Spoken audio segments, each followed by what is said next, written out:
So now that I have the fish by itself, I'm going to go to the internet and I'm going to find something to put him in because he can't just live out in the air. So I'm going to put him in a blender. So I'm going to right click and I'm going to hit copy image. I've gotten the biggest picture I can. I'm not taking from the thumbnail. I'm going to go back to Photo Paint and I'm going to paste it, which I've already done here. Now, if I go up here where it says Show Transformation Controls and I click on it, it's going to allow me to size this thing. But first what I want to do actually is I want to get rid of this white background. So I'm going to click on this little eyeball so I'm only looking at the blender. And this time we're going to cheat. Last time we used the Path tool and we went all the way around the outside. This is all in one color background, so I can use the Magic Wand tool. Now this is probably going to start at something like 30. And when you do that, what we're doing is we're clicking here and selecting pixels that are similar. And I don't have a lot of, it's not very fine-tuned at 30. So it's getting this white and this grayish color. So I need to do it again, and what I found on this particular picture from experimenting is if I go down to 3, it separates out the white of the background from the white of the blender.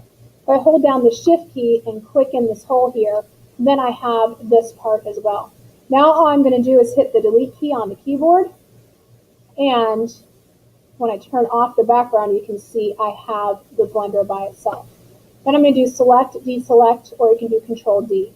So I now have a blender and I have a fish, and I'm going to put it on a countertop, maybe this one, copy the image, go to Photoshop and edit paste or Control V again.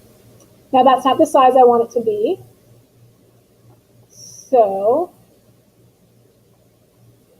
I need to change it, so I'm going to go to Edit Transform, and let's do Scale, and I'm going to grab the corner.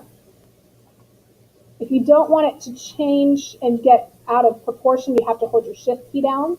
Otherwise, you could end up with it looking very stretched. Now, in some cases, that doesn't matter. I don't know if it matters so much for this, but if you're doing someone's face and you stretch it, then that's going to look kind of strange. I'm going to hit Enter to let the computer know that I'm done. Now, if you look over here in the layers, you will see that the thing on the top is what's on top. So I've got a fish, and I've got my canister sets, and my counter, and my blender. But I want the blender to actually be above the canister sets. Now the blender is not the way I want it to be. It's not big enough. So I'm going to stretch it out bigger, like that, hit Enter to tell you I'm done. I'm going to go to the fish. And right now the Show Transformation Controls is on, so it's just automatically doing that, which is good as I'm changing things around, but a lot of times I turn that off because I find that I can't really see what I'm doing very well. So now I have my fish in my blender. And I'm going to go ahead and hit Enter and then turn off those transformation controls. But the fish doesn't really look like he's in the blender. So what I'm going to do is I'm going to select the blender layer. I'm going to make a selection over top of where the fish is. And then I'm just going to edit, copy, edit, paste as a new object, or edit, paste. And I now have this layer of blender. So I have blender, fish, blender. And if I take this blender on top and go to opacity and turn my opacity down, oops, but I'm on the fish.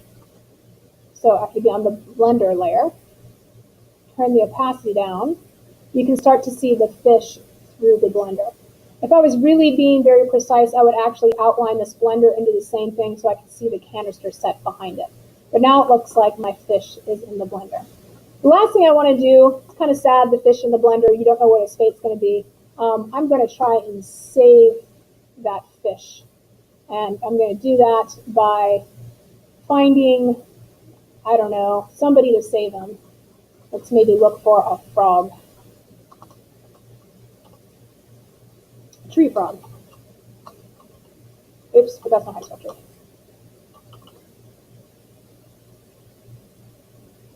So maybe this guy, no, I like this guy. I'm going to visit the image and I'm going to copy him. I'm going to take him over to Photoshop and I'm going to paste him. But he's really big.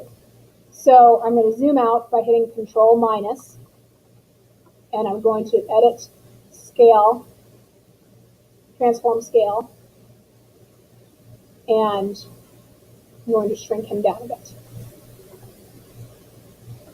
And now I'm going to hit pause so I can cut him out, but you don't have to sit here and watch me cut him out. So I've gone around and I've cut all the way around the outside of my frog. My path turned off, so I'm going to go underneath here, get my convert point tool, click my path on, and this is refresher, but in case you forgot, we're going to go over here to paths, and I pull down this little menu and I do make selection. And I hit OK, and now it's a selection again. So I'm going to edit copy, edit paste, and then I go back to my layers over here, and I have a frog that is in the background and a frog that is not in the background. I delete the frog that is still in the background, hit yes, and now I have a frog who is going to be coming out from behind something here. Haven't quite decided what. Oops, wrong layer. I think I actually might want him.